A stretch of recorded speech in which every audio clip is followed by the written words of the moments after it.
Good evening, ladies and gentlemen. This meeting held in the middle school auditorium is an open session of the Roselle Park Board of Education held under the Open Public Meetings Act of the State of New Jersey. Notice of this meeting was sent to the Star Ledger, the local source, the Home News Tribune, Borough Clerk, school officers, and district website. The purpose of this meeting is to gather information from residents for preparation of the 2014-2015 Board of Education budget. Actually, it's the presentation of the 2014-2015 budget, and no action will be taken. Roll call, please, Madam Secretary.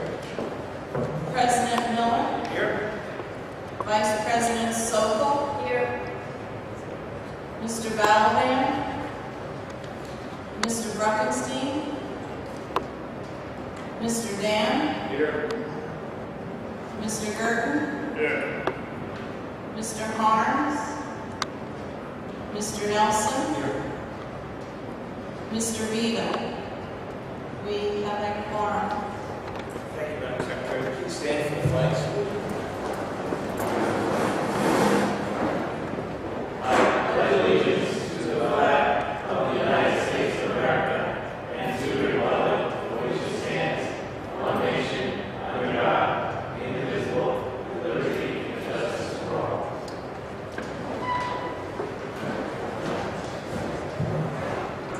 Good evening, ladies and gentlemen, and welcome to the middle school auditorium. Ms. Carlin, thank you for providing us the space. And just wanted to welcome everyone and thank you for coming in to our first of two presentations of the 2014-2015 budget. As well, there will be a third one at the end of April when we have the official public hearing of the public budget. Of the budget part of it. So tonight we're going to have our chairman, Mr. Dan, give a presentation of the PowerPoint of our school budget, and there will be a question and answer period for you to follow. And I just wanted to say and commend the Finance Committee along with Mr. Guido and Mr. Curcio for working tirelessly to put this together, and our meetings to come up with some answers to a very tough situation that not only we're facing, but other school districts in the county and around the state are facing as well. But I wanted to say, sorry, that Mr. Harms is not here, he's under the weather, and we wish him well. With that, I'd like to turn it over to Mr. Dan. Mr. Dan.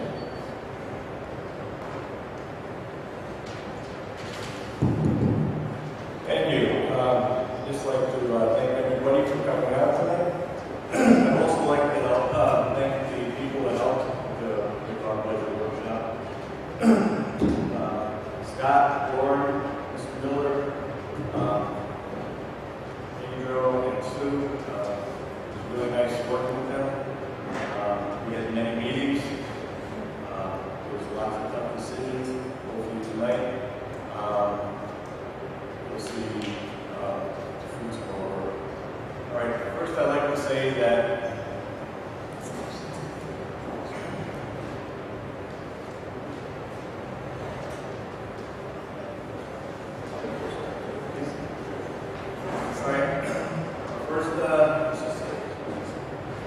on our slides, we're going to be having the following: budget meeting timeline, expenditures, revenues, social park, state, tax impact, budget impact, pros and cons, our future planning, and at the end, please hold to the very end. We'll have a question and answer session that will hopefully answer any questions you may have.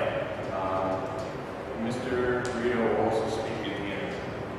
Okay, and at this time, I'd like to hand over to Mr. Curcio, who will carry us through this. Thank you. First of all, I would also like to start out by thanking the Finance Committee for the many hours and all of their hard work and all the tough decisions that they had to make, assisting Mr. Guido and myself putting together the school budget for next year. Again, the committee consisted of Mr. Dan was the chairperson, Mr. Harms, who unfortunately is ill this evening, and we wish him a speedy recovery.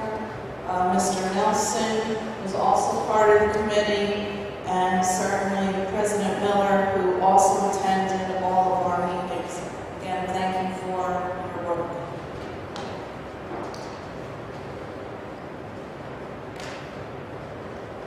First thing that I'd like to speak about are the numerous changes in the past 2 years to the school budget process. Everyone, I'm sure, is well aware of the new laws that went into effect last year when school budget elections were changed from April to November. That was the first very big change.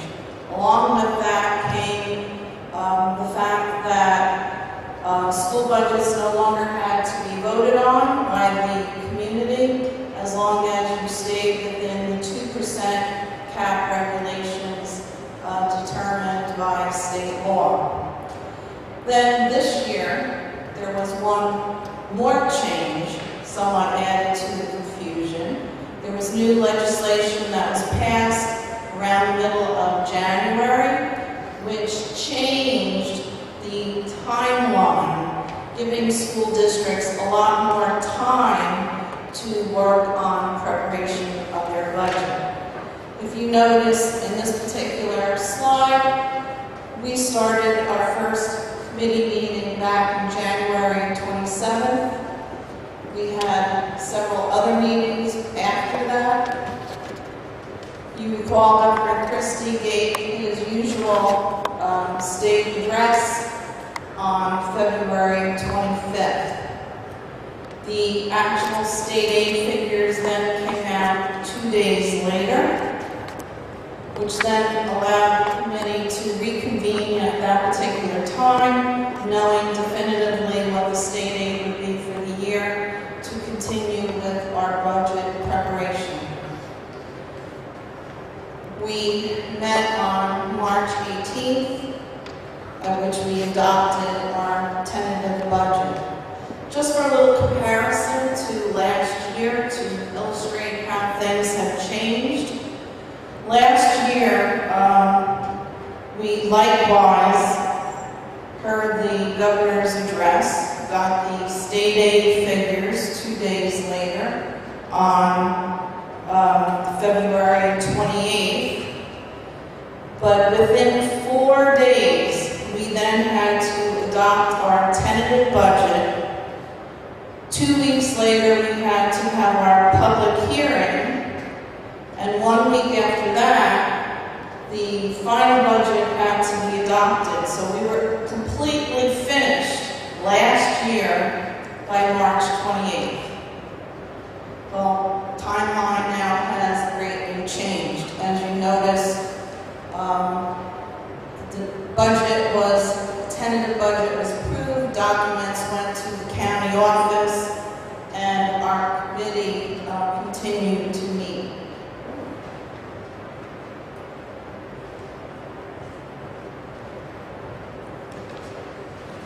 We are currently, April 1st, having our very first budget workshop with plans to continue for a second budget workshop on April 22nd. The county is currently in possession of our tentative budget. They are in the process of reviewing at the moment. And they have until April 24th to come back with a final decision. There is a particular window of time by law, which you are allowed to have your public hearing. And this particular year, with this new legislation, the window of time has changed to somewhere in between April 24th and May 7th. Well, Roselle Park has decided to have our public hearing on April 29th. You must adopt your budget no later than May 14th, and it is our plan to complete this process by May 6th. So as you can see, we have all of April to continue working on our budget with the community as needed.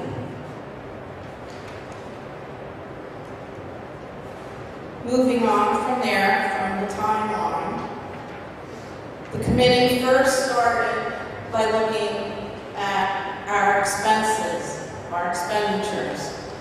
This initial chart illustrates very clearly that overwhelmingly any school district, very similar to Roselle Park, the majority of the school budget is comprised of salaries, health and dental insurance. Those two components alone make up 78% of our expenses. If you go one step further to the next largest piece of the pie, the out-of-district tuition costs, and include that particular item, you now are up to 83% of our budget. So all of the numerous other items, all the other expenses, end up to be very minor pieces to our budget.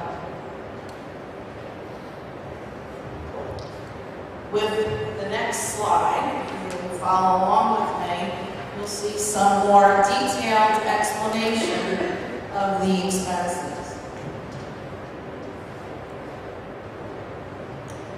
In this chart that the committee prepared, you actually see the expenses over a 4-year period of time. Previous budget, 2011-12. Previous budget, 2012-13. The current budget, 2013-14. And then the proposed tentative budget for 14-15. We tried to make this as simple as possible, so we tried to gather together some simple categories that everyone could follow along with. When you compare those numbers through those 4 years, you will see a few of those items do increase. Some of them increase more than others. There are some items that stay relatively the same over the 4-year period. And then there's actually a few in the list that have gone down over a 4-year period. And of course, there has to be reasons why they went down, and those reasons vary. In some cases, it's through the efforts made by the board and the administration to keep costs down, try to be more efficient. Now, of course, the main concern for everyone tonight is looking forward to next year, the tentative budget for 14-15. So the next slide takes this particular chart and zeroes in on that column on the far right, which will allow me to give you some additional details. Once again, the largest items in any school budget are salaries, health and dental benefits. As you can see, salaries going up quite a bit from last year, but that's all tied in to our collective bargaining agreements and the contracts we have with all our staff and the raises that they will have from this year to the next year. Completely out of our control once we settle and sign that agreement. The second item, the bad news for us,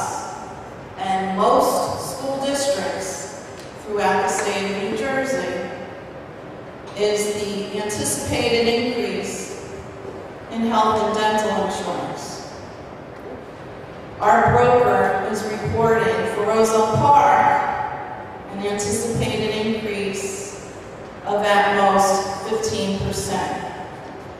We're currently still in negotiations, and I would guess, there might be some chance it'll be a little less, but we won't know for sure. Now, Chuck, Pedro, Mr. Guido, and I have consulted with numerous other superintendents, business administrators throughout the state, and everyone is reporting, for the most part, overwhelming percentage, reporting health and dental increases in the area of 15 to 20%. So we're not alone in that particular problem. The next item that has increased in the list is the out-of-district tuition. You go back and compare that to previous years. And there's basically two reasons for that increase. One, as the county continues to build more buildings at the Scotch Plains facility and opens more campuses, we are losing more and more Roselle Park high school age children to those particular schools. And we are required to pay tuition for those students. And although we pay tuition for those students, they're not on our rolls, and therefore, when state aid is computed, we do not get state aid for those students. So, along with those increases in regular education tuition, we also have an increase in the number of students, special needs, that are going out of district to particular programs that are best for their needs. Along with out-of-district placements, hand in hand goes transportation. Previously, we were contracting with Union County Ed Services and Marching Jointry Commission for transportation to take the Roselle Park students to the Scotch Plains campus. We were contracting for one bus, and we were using our own bus. Well, about a year ago, we started to get numerous complaints that the bus was overcrowded, they couldn't fit, and we had to add another bus to the bus route. So that increased our transportation costs. In addition to that, as going back to the special ed needs, we have more and more students going out of district. And currently we have 13 students going out of district, and they go to 11 different locations throughout the state of New Jersey, and not all in Union County, various counties. So therefore, we could not possibly put them on our bus and drive them all around the state and get them all to school on time. So likewise, we contract out with Marching Jointry Commission or Union County Ed Services. It is their job to create routes for schools in the county, and they find out what students are attending a particular special ed school, and they create a route, and there might be a student in Kenilworth, a student in Roselle Park, a student in Westfield, and that bus will go around and pick up students in this particular area, and then possibly take them out to Middlesex County for a special ed school there.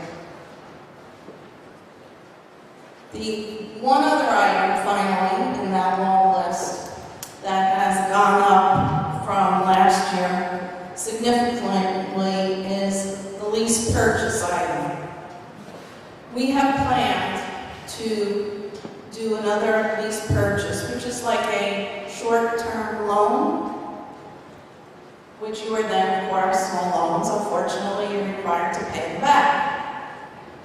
So included in that particular line item there with the arrow is a new $150,000 payment plan for a lease purchase. But with that money, we are going to be able to purchase approximately 300 new computers.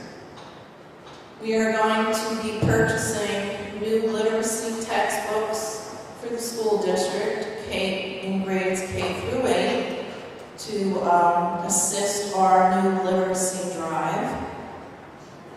We also plan to remove and replace a 95-year-old boiler in Sherman Elementary School. We also have a need to buy a little furniture for certain classes throughout the district. And finally, with the lease purchase, we are hoping to get together with the Friends of Roselle Park and finally commit to doing the high school auditorium renovation that people have been working very hard to raise money and get that project going. So we definitely would like to step up and help them with that. And then, of course, with expenditures, unfortunately, you have to come up with matching revenue. And that was the hard problem for us this year. Although inflation drives many costs up year to year, cannot, unfortunately, say the same thing about revenue. Revenues are not increasing. State aid pretty much stayed the same again. So unfortunately, the only way to meet the other side, expenditures, is through the one revenue that we somewhat have some control over, and that is the local tax levy. So we are proposing the figure you see there, which is an increase, a relatively big increase in the tax levy. We are allowed to do that without going to the taxpayers for permission, because it's all within the allowable 2% cap regulations determined by state law. You will see there an explanation of how that figure is compiled. The Department of Education looks at last year's tax levy, and they have a formula, a calculation that they do, which gives you a slight adjustment for enrollment increases. And their calculation gave our tax levy from last year a slight adjustment for enrollment, and I believe it was $45,000, to be exact, $45,875. We can then take that particular figure and do a 2% increase. So 2% of that $17.9 million figure is $358,022.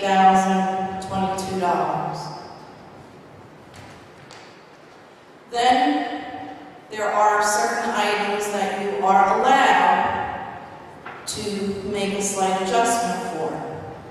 And these adjustments are done through the Department of Education software. These are figures that they give to the school district. Because we had that huge increase in healthcare, they allowed us to adjust $369,960. That was our adjustment for health care. And then finally, there's one other adjustment that they allow, and that is for something called banked cap. You always hear us use that term, 2% cap. Banked cap means there had to be a time in the recent past when you didn't use your 2% cap. So since you didn't use it, they allow you to somewhat put it in the bank. And then in the future, if you have a need, you can go to the bank and take it out. But they give you a time limit. If you don't take it back out after 3 years, they wipe it out. So it just so happens that this particular year, we have a lot of bank cap. If you remember, there were 3 years in recent past when we had a 0% tax increase. So from those 3 years, we accumulated well over $900,000 in bank cap. Most of which, if we don't use now, we will lose it forever. We'll lose that capability forever. So the committee, after many, many long nights meeting and looking at things inside and out and discussing all the possibilities, the committee decided that they felt that this was the best route to go. Now, again, Pedro and I have been in consultation with other school districts throughout the county, discussing with superintendents and business administrators. And we polled everybody in the county to see who else was going to be using banked cap this year. And we got answers from 15 districts. 10 districts are also going to be using their banked cap this year. And there were 5 who said they didn't need to. So Roselle Park is in the same situation that almost every school district is in. And from our discussions amongst our professional groups, we all feel that it's just an accumulation year after year of no increase in state aid and the 2% cap. We all arrived at a very difficult location together.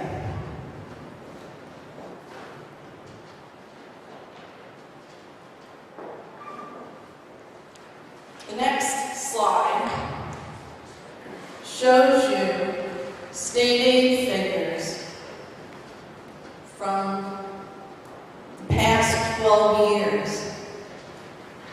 Take notice in this bar graph, the tallest bar is back in 2009, 2010. That year, we had the most state aid given to us in this period of 12 years.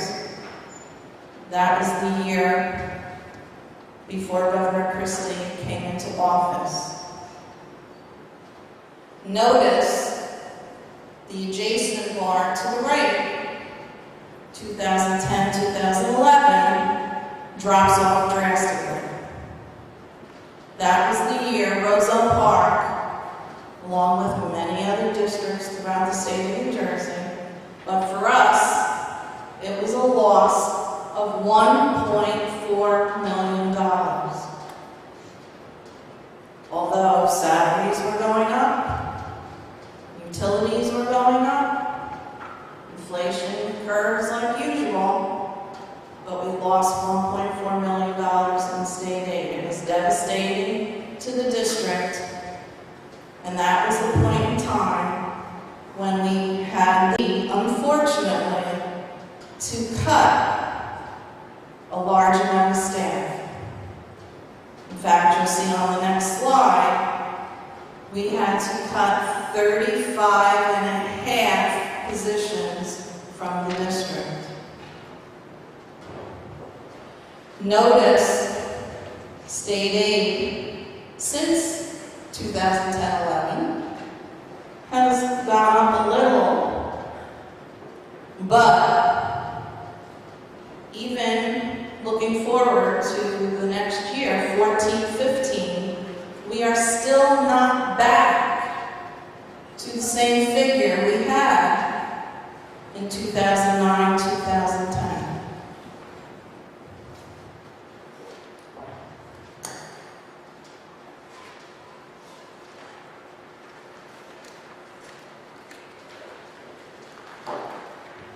For a little bit further explanation, the next slide shows that same 12-year period of time. First column shows the actual amount of state aid that we received each of those 12 years. Over 12 years, the tax increased by $2.7 million. The middle column, same 12 years, illustrates what our general fund tax levy was each of those years. That increased $5.9 million over the 12 years. Finally, the last column, the total budget, the total expenses to the district, increased in that period of time $10.8 million. So with inflation, with salaries going up, health benefits going up, and everything else going up year to year, our expenses increased by $10.8 million. Certainly, the tax levy did not increase accordingly. It's not a matching figure. And the saddest part is that nowhere did state aid keep up with that inflation rate, because state aid only increased $2.7 million. So we have been struggling for the longest time to try to make ends meet, having to purchase more with less money, just like all of you, I'm sure, do on a daily basis in your households.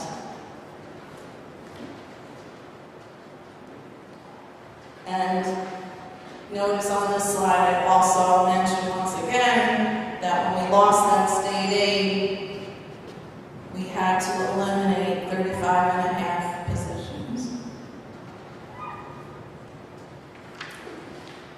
I'm sure what's on everyone's mind, if this budget does come to fruition by May 8th, what would be the impact on taxes? I consulted with Ken Bloom, the Chief Financial Officer for the borough, and we worked together on these figures. When you come up with your taxes, one component that's important to know is what is the total rateable figure in Roselle Park. That rateable figure, of course, changes. The bad news is that it has been decreasing instead of increasing. It's been decreasing each of the last 8 years. Take notice up top, last year, 2013, the rateable figure was $285,450,474. For the tax year 2014, it has decreased to $283,829,128. So as that decreases, unfortunately, what it means for us Roselle Park homeowners, and I am included in that group, it means that we as homeowners have to bear a larger burden on any tax increase. Below, you'll see the most important information is the actual assessment value and the impact on your yearly taxes. Hopefully you're all aware of what your home is assessed at. The little postcards we get from the borough every year shows your assessed value. And I have to mention Mr. Guerrero was like, Sue, did you make a mistake there? Right? Of course, we all realize our assessed values are nowhere near what the current market price would be if we were to sell our houses. That's probably 3 or 4 times our assessed value. So if you know what your assessed value is, and the average homes in Roselle Park do fit into this chart, and conferring with some of the board members, they sort of mentioned where they are, so they knew exactly what it would mean for them. So if your house is assessed at $65,000, the increase would be, for the entire year, $206.70. For $75,000, an increase of $238.50. $85,000 would be an increase of $270.30. And if you're fortunate enough to have one of those beautiful, gorgeous, large homes in Roselle Park that are assessed at $95,000 or more, your increase will be more in the area of $302.10. And again, that is for the year.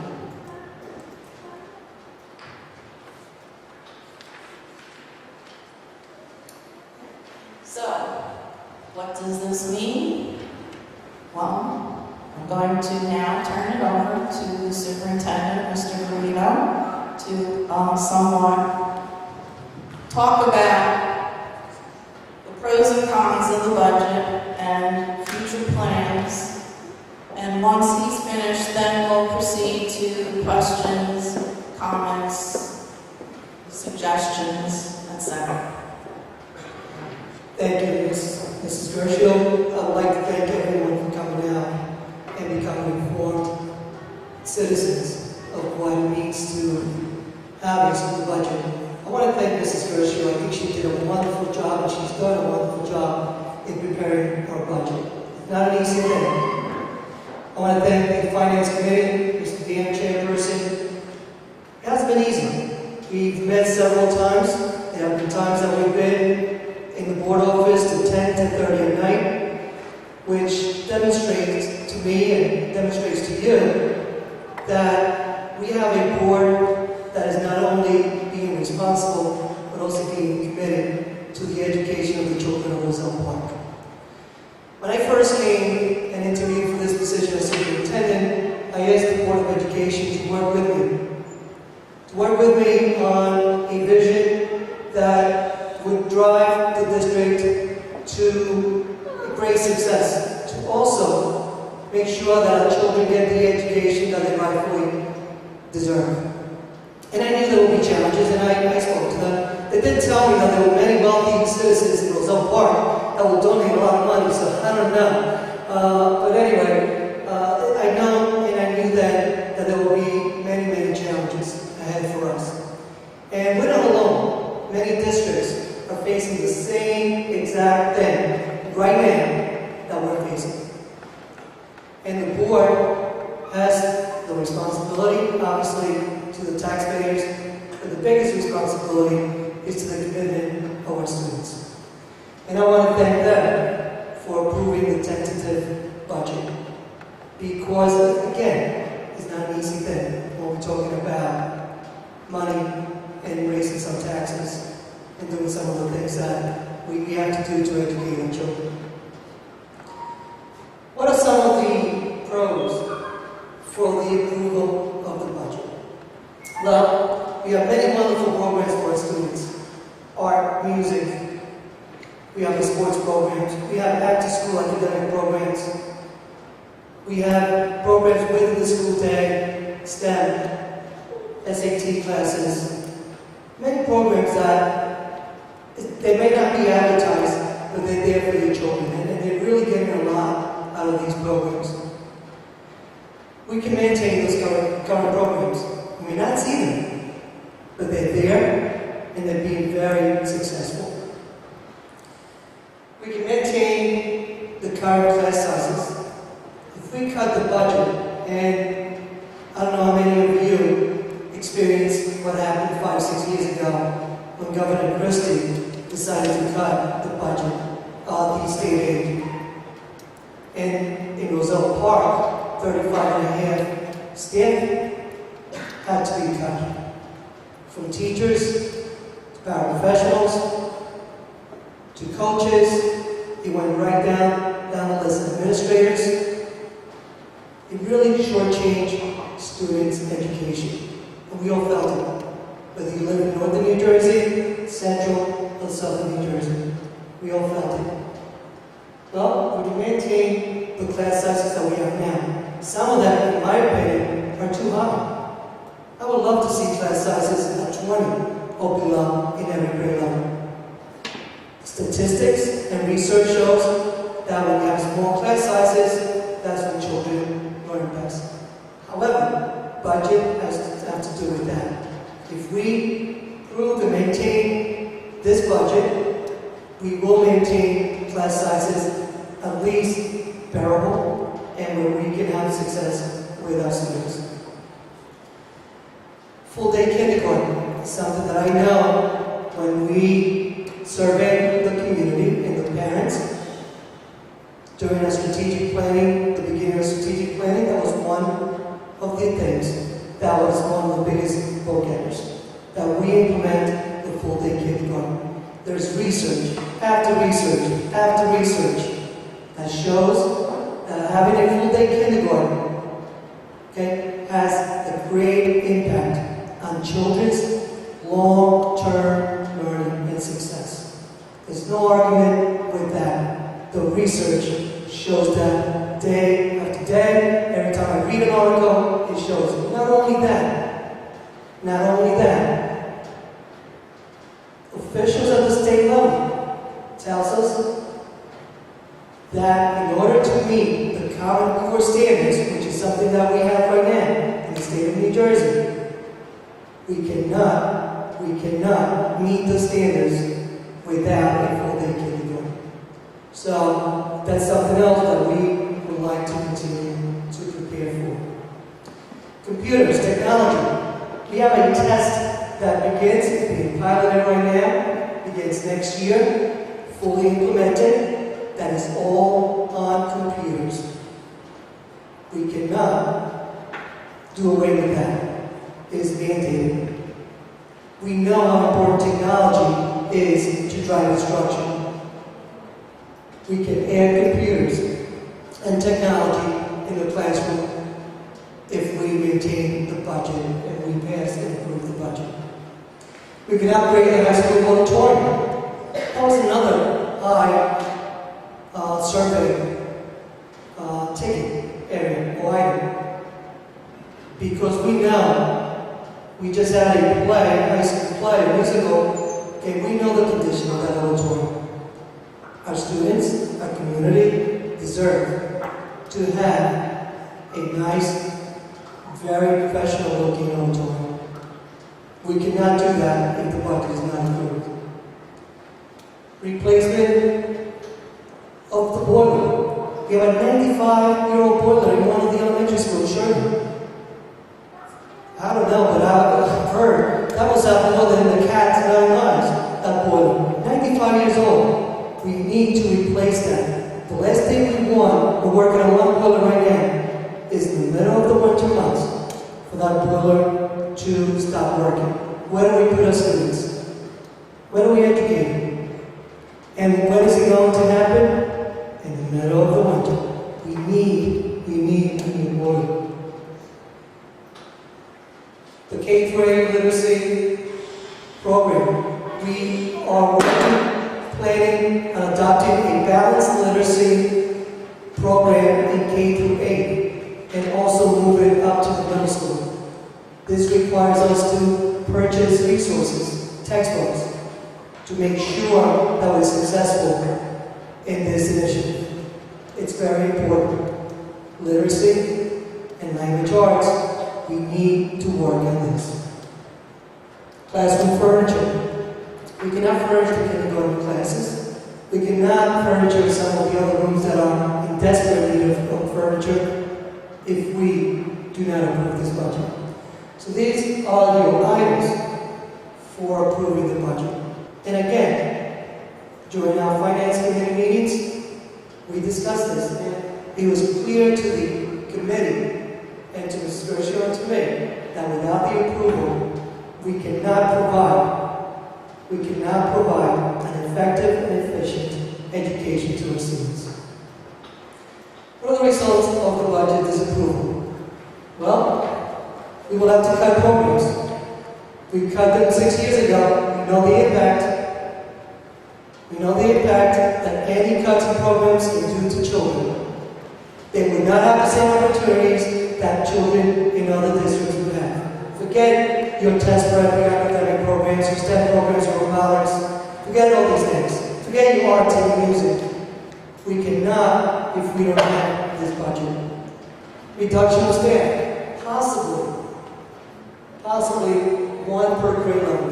I just said before that we have some classes of 22, 23, and some 25.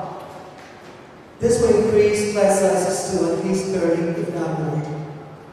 We would have to cut middle school programs and high school programs, obviously, as well. We would have to. Don't forget, we will be losing almost $1 million, almost $800,000. We would have to. Don't forget, when Ms. Gershon showed that pie, where is the biggest chunk of money going? Salaries and benefits. We would have to cut staff to be able to come to that almost $1 million number. Support staff will be cut, which we know in some classes are absolutely necessary. Absolutely necessary. No full-day kindergarten. We will continue on a 2.5-hour kindergarten. We will not be able to meet our Common Core standards. We would not give the opportunity to these little kindergarten students that so desperately need. No new computers. Technology will have to stay as is. And we saw that impact 6 years ago. We saw the impact 6 years ago. Everything froze. I think some of the board members, some of the board members were possibly, I believe, in the classroom or not. We know what impact that had. No new boiler, we will be taking a chance. No literacy textbooks, and no new furniture. So certainly there is an impact in not approving the budget. And again, I have to congratulate the board for approving the tentative budget because we know the impact. We know that this year, if hopefully the board is approved the way that it is, and we use the bent cap, it's for 1 year. So we need to have a plan for the future. We have to. We cannot continue putting band-aids and continue to go year to year to year, hoping that the governor magically turns and becomes such an education public school good guy that will give us millions and millions of dollars. And we know that that is probably not realistic. So what do we do? What are we going to do? We're looking into hiring, or exploring to hire a grant writer. Many districts use them. Many districts are very successful. Many districts have had brand new technology, okay, purchased through grants that are out there. And our hope is, and as a matter of fact, President Miller, Mrs. Gershel, and myself are meeting with the grant writer tomorrow. We're not waiting. We're not going to wait till next year to be here and tell you these things that we're going to plan to do. We have to do them now. We have to do them now.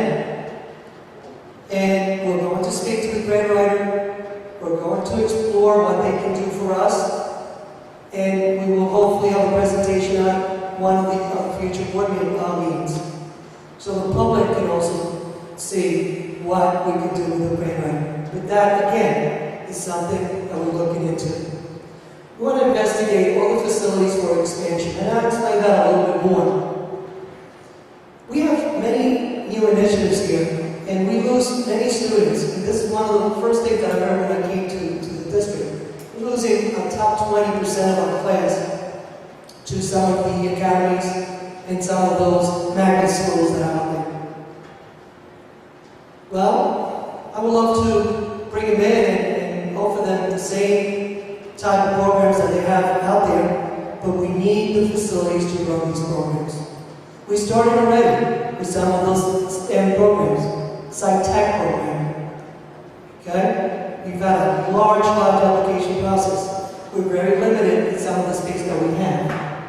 So hopefully, what we can do is we can bring back students from out of district that we're losing money every year. We have to pay for these other schools. Some of them are $50,000, $60,000 for a student. If we bring back students from out of district, it can save the district $500,000 at least. That is looking forward towards the future.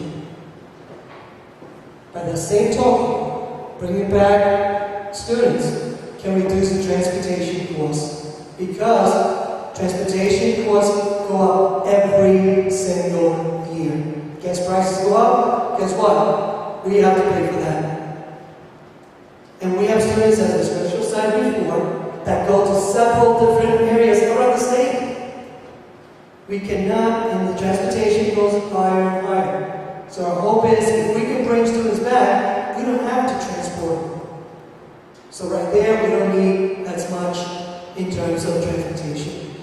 We're looking also to possibly purchase a bus, maybe two, where we can provide the transportation and we don't have to pay a transportation company to take our students to some of the schools. That could be also a cost saving. Explore more efficient use of facility. I know Mr. Miller went to a workshop. We had a presentation on sustainable energy. We're going to continue to explore facilities that can reduce costs. We're going to continue to explore areas. We have already, and when you saw the chart that Mrs. Gershel showed in terms of the electric use and things such as that, we have started to become more responsible and safe. We're going to continue to look at that. So we're not just going to wait for that magic bus to come to Roselle Park with those millions and millions of dollars. I'm asking the board and I'm asking the board to explore and be creative with me and start thinking about where's Roselle Park going, not next year, 3 years, 5 years, 10 years down the road. We cannot continue to do what we're doing year after year. But we do need to provide the education for next year for these students, and the approval of this budget is critical. In my opinion, it's very, very critical. We need to have the budget approved. And yes, are there some sacrifices and everything? Absolutely. Absolutely. But we need to look at what is in the best interest of the students. I want to thank you for coming out. If you have any questions, we're going to open it up now for questions, comments, suggestions. We will take any suggestions. If you feel that we did not cover everything that we could cover, and you have a suggestion, please. If you don't have it tonight, give me a call. And I'll be more than happy to help you. So I'm going to open it up now to the suggestions. Once again, again, I want to thank the Finance Committee, Mrs. Gresham, the board, and you for being here tonight. Thank you very much. Thank you.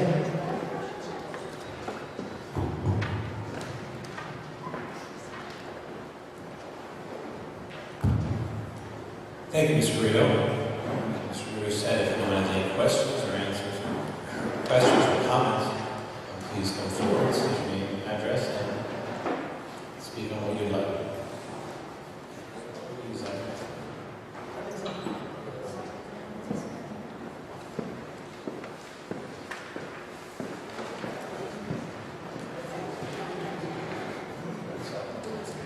So, okay, it's 150 Broad Street.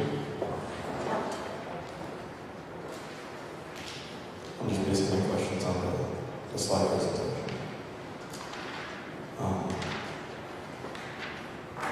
I guess the one that has the budget increases, the numbers, the expenditures, yes. Under our district tuition. I guess the reference was to the magnet schools. How many children go to magnet schools? I had asked Ms. At the beginning, I didn't know what the increases at the end. Unfortunately, Mrs. Crosby was involved in testing today. I asked her to get me the exact figures, so I can't give you the exact figure, but it's close to 100 students from Roselle Park that attend either the full-day vocational school, the magnet school, the allied health, the AIT program, and also the performing arts. There are now 5 programs at the Scotch Plains campus, and they are allowed to take up to 5 students per grade level in each one of those facilities. So currently, there's about 100 Roselle Park students.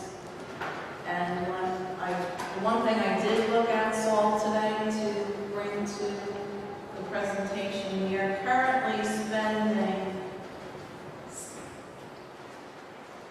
approximately $650,000 in tuition to the Scotch Plains campus.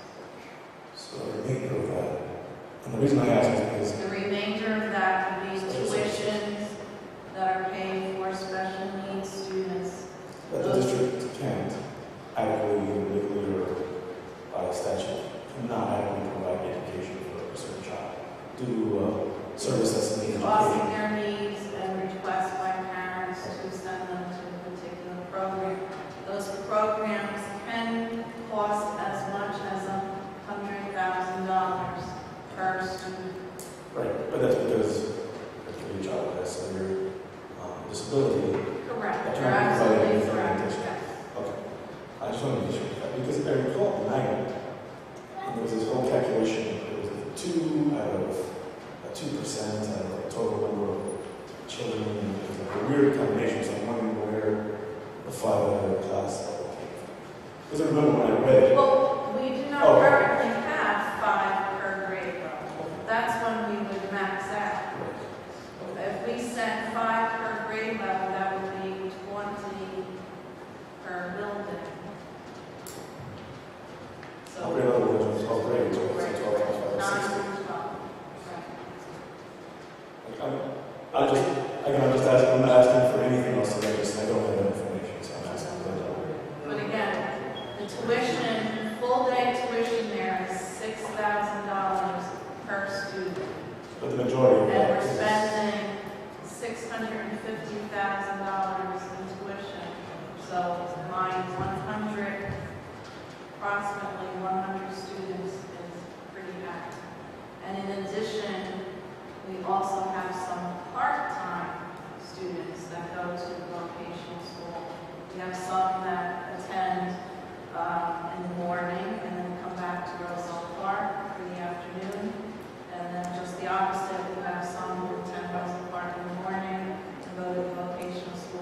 figure that the state used in the budget preparation for that allowable adjustment for enrollment. They used a figure of like 9,500 per pupil. Enrollment varies according to grade level. Of course, high school students' cost is much higher because of the types of services that are provided. And on the other end, elementary tuition rate is a little lower, but so the average comes out to slightly higher than multi-thousand. So all of us really realize that. And again, there's no accusation, it's additional questions. I just don't know the answers, that's my answer. Now for the transportation, I did circle this, I'm glad I circled it. Brought that as a recommendation. I'm sure the district has done a cost analysis of actually purchasing another bus, or as opposed to continuing to pay the transportation of close to Well, once $500,000. again, we do have plans Okay. to Final possibly alternatives. buy another bus in the future, sooner rather than later, but, this budget, probably not. Where that would help, it would help in transporting students to the Scotch Plains campus. If we could use another one of our buses, we're already using the one bus to do that we own. But if we had a second bus, then we could do that. We could transport another load of students to the Scotch Plains campus and not have to pay for two buses, two outside companies to do that. It's unrealistic to think that us purchasing a bus would alleviate the situation where we're sending 13 students to 11 different locations because we would need to somewhat buy a bus person. And it changes, and it would change every year. So I understand the efficiency of having something where it has routes and has that kind of service. And so that's a great point also. Tomorrow I have a meeting with most of the Union County presidents of the districts in Union County. And that's one thing I'm going to raise as far as their transportation. And I'm wondering, that's a perfect question and issue that I want to raise, and we get some more information back to our district. I'm sorry to jump off, but the second line item, health and dental insurance. Previously, it was one direction went down, and the other went up, maybe close to $150,000. But between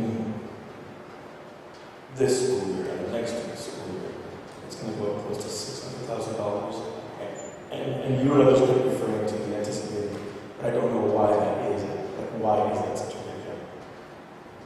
Well, the anticipated increase, according to the health brokers for all school districts this year, well, not all, something like 97% of school districts, an increase of 15 to 20%.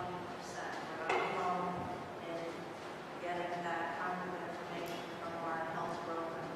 The final figures for health insurance are never given to school districts until later in the school year because the different insurance companies like to see your claim experience throughout the year before they give you an offer. They do want to see your history. So the 15% is not different from any other district. But I'm glad that you brought up that particular line and the fact that certain years it went down and went up a little, and that doesn't make sense to you. So let me clarify that for you. The reason for that is, number one, in past years, we never got increases anywhere near 15%. In past years, I think last year was 7%, or some years we had like only a 4% increase. But in addition to that came the new law that required, right in this time frame that you're looking at in the chart, came into pass the new law that required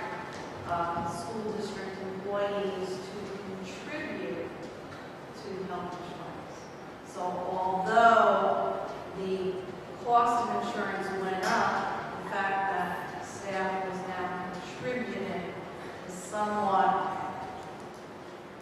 is the rationale for why those figures seem to have remained flat. Like the increase went up, but contributions were coming in from teachers, so you're not seeing, what's the actual increase. And the increase, the contribution increase is a 4-year phase-in. So year 1 they contributed a certain amount, year 2 they had to contribute even more, year 3 and likewise until they reach maximum 4 years. So right now we're at year 2 and next year will be year 3. Question. I don't know if I answered your question. No, but I gave you some information. Is this the affordable that I'm asking? Because it keeps getting referred to as an anticipated increase, but it's almost $600,000. 15%. Why $5 is million. it 15%? Is it That would have something to, here? Is it something affordable? you would have, something you would have to check with the insurance. That's what it is. I mean, So that's what it's being, it looks like a health, I'm not being interested. The health, it looks like it's a health insurance company increase, and then that's it. yes. Okay. Again, not to Okay. continue to say the same thing, but it's not I was just- Roselle Park School District, it's all school districts, and and possibly look at- check the corporate world, you might see the same thing. And so this is tentative. Correct, that's what it says. That was my next question. When he comes in, we'll have some. This is budget. Something may come between now and then and say, because they did that one year. It was like a 12%, actually came out at 6%. And it's going to come back this year. No, but that's incorrect. I think you may have your figures a little wrong or exaggerated. What I've experienced in my 10 years as business administrator, the broker gives us a figure, yes, and it might be an estimate on the high side, but when it comes to pass, it's never more than 2% less than the original estimate. If we got originally a 12% estimate and came in at 6%, I would be looking for another broker. Make a business. I'll just go back on my notes and check. I know there's some more, but lease purchases. In the descriptive it says, this is the lease to own and it includes new orders and textbooks. But then further down it says all others. And then again you have replacement tests. So I guess the ones that do all others aren't the lease purchase, but straight out like this. When, Because okay, that's not the in the school budget, test. So. in the school budget, when we budget for textbooks, you are correct. There are 2 completely different categories. When we look to do a textbook adoption, what we're looking to do is to replace all of the textbooks in a particular subject area. So we are purchasing hundreds and hundreds of textbooks. One year we might do science textbooks. Another year we might do math textbooks. Right now I'm currently working on literacy textbooks. So we're looking, replacing all textbooks for all elementary, all middle school students in the area of language arts. So that's a massive textbook adoption. The other secondary line item, which we call all other textbook, is when you have someone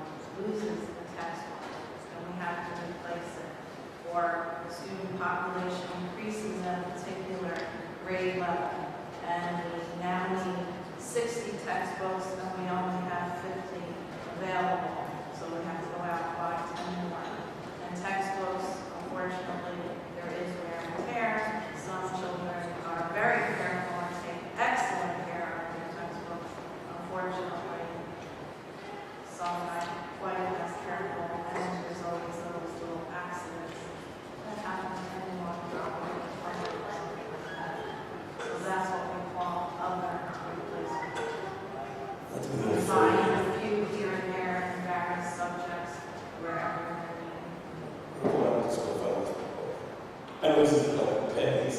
I recall if I lost my book, I have to be responsible for it.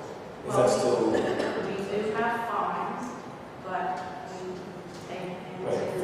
we take into consideration, economic times and actual depreciation factors. So we're certainly not going to charge a person Full. a full book cost when the book is 5 years old.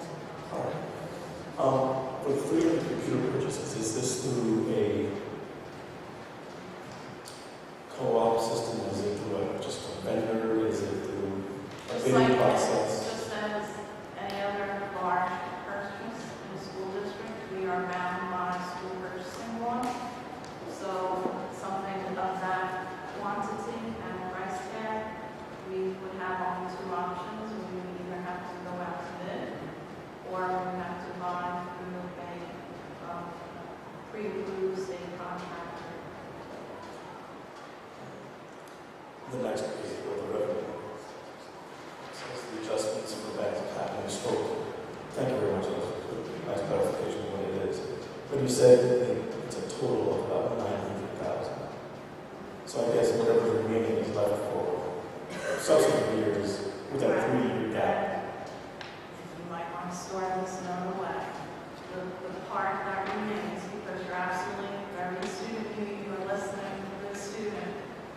So we do not use the total amount of bank cap that we've got available to us. So we do have some additional amount remaining, and it's $219,962 remaining. However, that will be available to us for only 1 more year because there's an expiration date on it. And the 3 years will be up next year. So if we don't lose it next year, that will be fine. And then We'll have follow another bank. list of that is. So we're saying 2015 and 16. 2016 and 17. Do you have any idea? If we go through with this budget right here and we use our 2% cap, the answer is no. Okay. All right. The only way we would Gotcha. afford Because it that would be cap correct. if Got we it. didn't use our 2%. And what is excess surplus? My favorite explanation. We know Is this the surplus that's really not a surplus? Well, again, terminology, you have to be in my shoes to understand all this. Because people really want In great the information. world of school budgets, there are different types of surplus. There is what I would call an allowable surplus. And that is based upon 2% of your general fund budget. That's what you're allowed to keep as surplus, keeping the nest egg at home for emergency situations.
state aid is, I'm sitting there, I was just doing some basic mathematics, and the total budget, I subtracted the fund load, I subtracted the state aid, I subtracted the ancillary, I subtracted the IDA, I subtracted debt service. There's still $1,034,695, which I presume is for what? Which, I took the total out. we're on that side, okay. I subtracted the general, State aid, right, I subtracted, the general fund tax levy. I subtracted the state aid from the total budget. So I'm going backwards. Total budget, then I subtracted general levy, subtracted state aid, and I subtracted the child levy.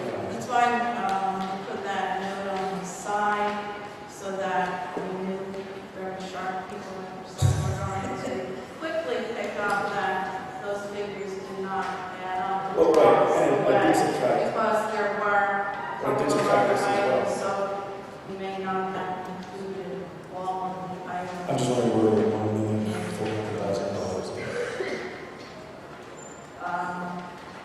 Because I went back to the expenditures and actually subtracted the child levy and IDEA and debt services. And I was still left with $1 million. Okay. Maybe you did not include extraordinary aid. I didn't, I just went off what you had because of, I didn't list extraordinary aid there. no, just debt services and special revenue. Right, so another item that would be included in that. The total budget involves your state aid, Right. your general fund tax levy, the debt service figure, which is 600, 87,000. excess surplus figure. Remember that excellent, long explanation of excess surplus is money that's left over that's going back to the taxpayer. So that's part of the missing $1 million. And then extraordinary aid is also another type of aid that is the result of a special application for special education students. If you could, I'll give you the figure and I'll But I would gladly sit down and list every single item so that it adds up for you exactly $3. And you'll be able to trace it. Okay? Just a basic question. It says results of the budget approval. Who would be approving? Who would be disapproving? The board. Okay, thank you. That's what I thought, because I just wanted to make sure that that was the issue. Yeah, it's the board's responsibility to approve or disapprove the budget. They're the ones that vote on it. But of course, they are looking for community input, and that's the purpose of this evening and the purpose of the future meetings. Yeah, anyway.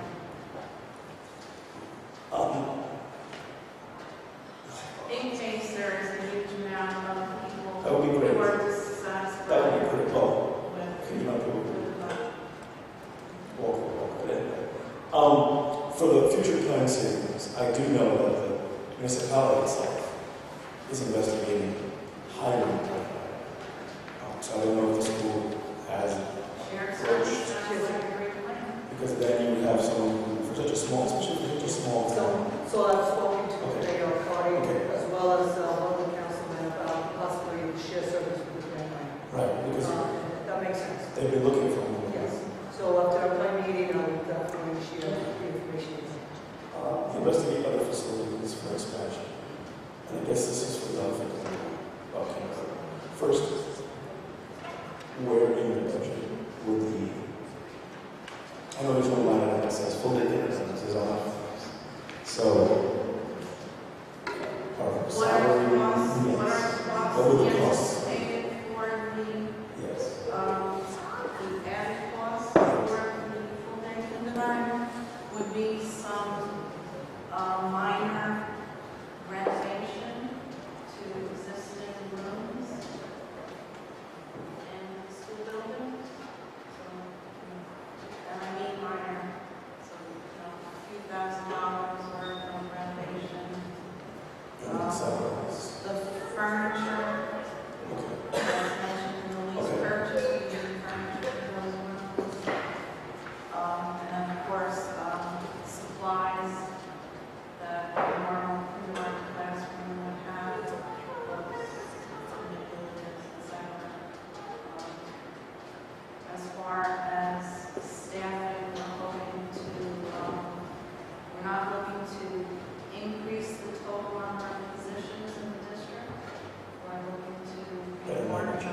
Yeah, what we're doing is restructure. So we won't have an increased bed count of staff, it will be the same number of staff, just slightly different assignments. And in line with, pardon me, the use of other, to investigate other facilities for expansion. I didn't want to mention it before we was a whole thing, but I was speaking with an institution in town, and they had said that they were interested in renting out the top floor. So I don't know how far the district has gone reaching We've out. already been taught and have gone to look Okay. as an institution in the district for So possible. we're ahead of the game. Okay, I'm glad, no, because I guess that's the other issue, and I don't know if this is the appropriate, and I will preface this by saying I had 4 rumors of the Queen's Day, but there was a rumor, and I don't want to repeat it because it's ridiculous. Not ridiculous, because it's a rumor, and no one here stated it. So, in line with the budget, can more detail be given of how fully kindergarten will be carried out throughout the district? So I'll get a full detailed report at the April 8th board meeting. I think, so the next one. At the next board meeting. Thank you. And the reason for that is because of restructuring some staff, we do need to wait till that meeting. I just wanted to make sure. Yes. And I thank you for the presentation. The answers. Thank you for your questions. Thank you.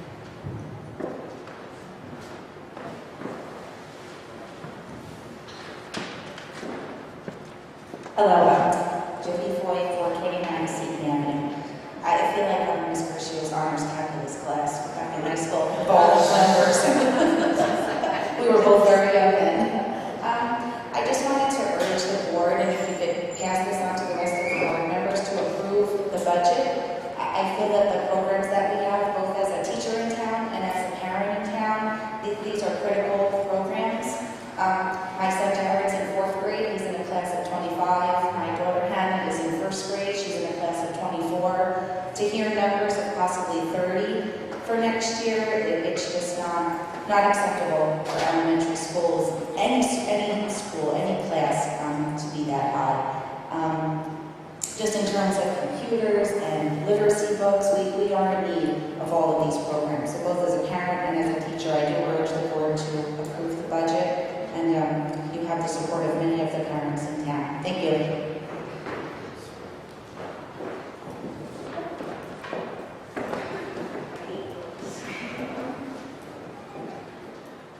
Patty Johns, 520 Journal Street. I'm the co-chairperson of Principals of Roselle Park, and I just want to thank you for including us in the proposed approved budget. It's long and hard to renovate that auditorium, and if you were to play this past weekend, it's desperately needed. It will only benefit the students, but it's going to benefit the entire community. So I do thank you for including us with that. Thank you for your informative. Thank you.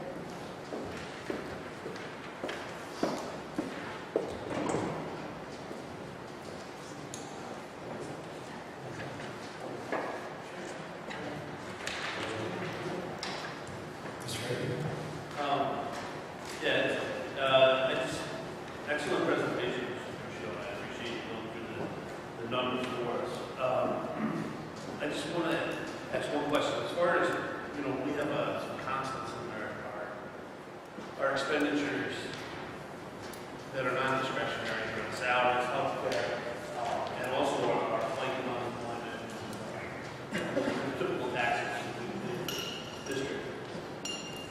So those have risen, and the statement was made many times, and I understand these costs are going up. But has our headcount in the district, that's the main relatively flat, a person or two during that time? Relatively flat in the last few years.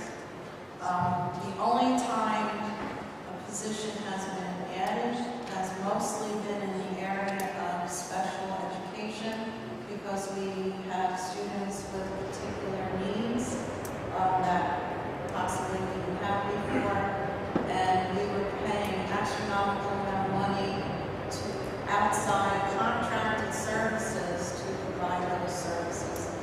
and we found that we could get more bang for our buck, if you want to use a silly phrase, by hiring our own staff member. We could get more hours out of them that way. And talking about things like additional speech, additional physical therapy, behaviorist. We now have those services in-house where we're paying, outside people. And that's, if you were looking at the expenditure list and you notice that certain special education costs went down, that's the reason So was why that, they went down, but that's part of the reason why the salaries went up. In addition to, of course, salaries well, and the do reason, slowly increase as well. and that was a great explanation. I guess what the thing that was driving the question was looking back at it, I love this graph, the chart here, state aid, our tax levy. And as taxpayers, as a heart, our taxes have gone up nearly 50%. And state aid doesn't match it. But, I look at also the school's budget in the last 12 months, 12 years, has gone up 50% as well. So, having gone from 12 years ago at 20, 21, and $27 million budget to a proposed 32.5. And I guess, expenses go up 50%. So I just wanted to clarify whether you've added additional, and to me, looking at it, there is no more additional programs or offerings, and certainly didn't build any different schools or whatever the case may be in this 12 years. So just trying to understand that. One question I did have on revenues. So unrestricted miscellaneous, there's a gate receipts. Those your athletic gate receipts, ticket sales to football games, ticket sales to boys basketball, girls basketball, wrestling matches. Those gate receipts are what's mentioned in that particular item. Are those aren't net? Is that number a net number? Net of that's net revenue. It's not net operating profit. It's just the total gate receipts that are taken in at So the high the school. officials and- That money is sent over to the board office as revenue, and it goes in there as miscellaneous. Okay. So like paying the officials, the staff. It and does everything not else come goes out of over. that gate receipts, no. Okay. What about revenues from play? Like this weekend, it was packed house for three nights. That's a tough one to give a thorough explanation. Those play receipts do not come to the board office as miscellaneous revenue. With the play, that money stays in the high school student general fund account for the play and drama. And with those receipts, they purchase certain items for the drama club, for the auditorium, for possibly the play. But the remainder of the cost to the high school play comes through the general fund under extracurricular activities. So So the it's somewhat shared. the chaperones and all that is paid for out of The general operating fund, expenses. right. That money that they receive, it's been an ongoing, it's been done this way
You would see that revenue if you looked at the audit of the high school activity fund at the end of the year, which are auditors. Budget treasurer. Our high school bookkeeper is Miss Irene Barron. She oversees the high school activity fund. In the high school, the student activity fund is huge in comparison to, Well, we've seen that. Does it show up in the auditor's report? it shows up in the auditor's report, so that's probably what you're referring to. Perfect, thank you for the great explanation. Sorry. And one more question, I think it was a great thing. I would also add though that when you had 83% in your graph here, that's estimated expenditure as fixed costs. You really don't have, I don't know how much like the parent and unemployment is. But those figures are, I didn't give percentages, Yes. you're absolutely right. So when we But talk those about, figures are listed here. And this pie graph was created by using these figures here. yeah, I guess all I'm saying is it's actually greater than 83% fixed cost, the 87. Oh, sorry. Yeah, so there's only 13% discretionary. And as, And the we've had a lot of conversations lately about what's the definition of fixed loss. And it's, when you look at this list, it's like, which ones can be eliminated or control.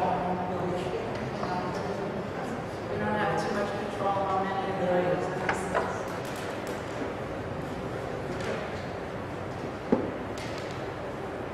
Is there anyone else?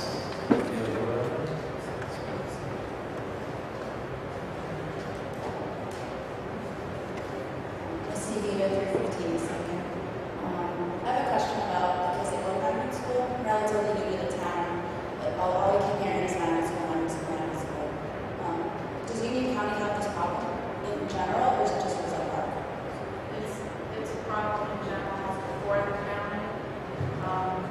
I know that when I attend my monthly county meetings with all business administrators, and likewise when Mr. Rio attends the county meetings with all the superintendents, everyone has the same complaint.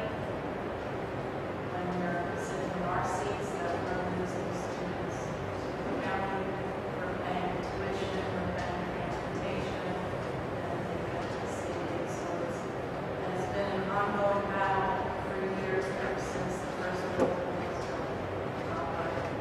As the county is superseded the local. Is it a PR issue, or is this school better? Because I guess it's magnet school better than schools. I think it's a perception. It's a perception. They start hearing about it in fifth, sixth grade, parents, because, they do have a high graduation rate, students going to college now, so they perceive that is a better situation for the children. It's typically creating a school with the top 10% of American schools. So we have the ability to open up a building for the top 10% of the Roselle Park students only. And we're on a level below that would be for students and teachers in that building. And test scores would likewise be. I guess the reason I bring it up is maybe there's a PR issue here that we need to try to contain our students and keep them in high school. Because honestly, all our efforts here is because students go to school. That's a very good point. We're trying to do that. When we have our eighth grade orientation, I know Mrs. Costa is there. We do have so many great programs. We just had a presentation on robotics, and that's what we're trying to get out to the community as well, that they recommend. But I think Ms. Gershon said a very good, made a very good point that parents, because they get the top 10% of the classes throughout Union County, and obviously your test scores, and people like to see numbers, and test scores are through the roof, and we were able to do that as well. We did so. Parents send their children there for a variety of reasons. We're talking about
And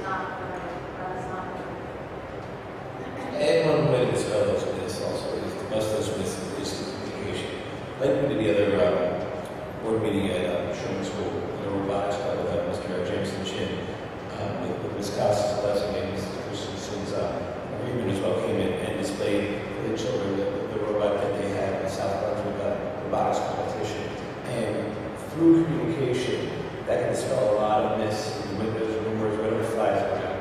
And I think because, yes, we do have a quality high school, and we are battling, we're playing on an unlevel playing field. I mean, how can the freeholders, they build these wonderful schools, these brand new buildings, and they even send like literature to our sixth graders. And so we get the problem. We just have to build a better mousetrap and really tell our kids, how special we have it in our middle schools and in our high schools as well. Because, I invite any parent, even if your kids are kindergarten age or whatever, go see Mr. Bags in high school, go see Mr. Chin, go see Mr. Seibert, Mrs. Costa, and see what we have up there. Don't listen to chat rooms, don't listen to other people. Go see for yourself and then make your own decisions, because we have a wonderful program as me, our ace photographer and filmer up there will tell you, because he's part of the robotics team, that we have some very intelligent children in our school district, like Mrs. Costa said, or Mrs. Costa, sorry, Mrs. Garcia said, that we have a lot to be proud of. We just need to communicate a little bit better, because communication is half the battle. We have, I'm sure you can attest, we have a wonderful community here, and we're someone woman out of family, and when the children leave to different campus, they're losing that community. I totally agree with Mrs. Gershon. We do have community, and that's one thing. It's funny. Are you a middle school mom or a high school mom? Elementary. Okay. So I'm the principal here at the middle school. I'm the principal here at the middle school, so you're more than welcome to come, and I would love to break down the door and get to see the classrooms in action. Well, I just think that, you talk so much about losing students and transportation costs. If you need to retain them, you need to start working on getting the message out in the schools. It's good. Great point. And we are. That's- Yeah, definitely. We're planning spaces in the middle school to add a lot of that side tech steps to our curriculum. Yeah, and this, like I said, goes to Mr. Banks, we go visit the high school, because I know a gentleman, Mr. Rocha, he went and visited Mr. Banks and Mrs. Costa, and he was just singing the praises, and it's great. And the great thing about high school, they bring back a lot of the alumni, and that's what Mrs. Urso alluded to, is that we have a community. That's one thing the magnets know. They're a community school. That's like when I went to Temple in Philadelphia, it's a community school, back and forth. It's just, Roselle Park has a lot to offer. And it's a diverse town, and to grow up in a diverse town, I think is giving an education a well-rounded education as well, because our kids are going to be ready to adapt and to work in any diverse situation and culture as possible, right, as they're ready for. So, thank you, Mrs. Reed, for your thoughts. Is there anyone else? Seeing there is no one else, I'd like to make a motion to adjourn. Mr. Secretary. Thank you so much for coming out, and thank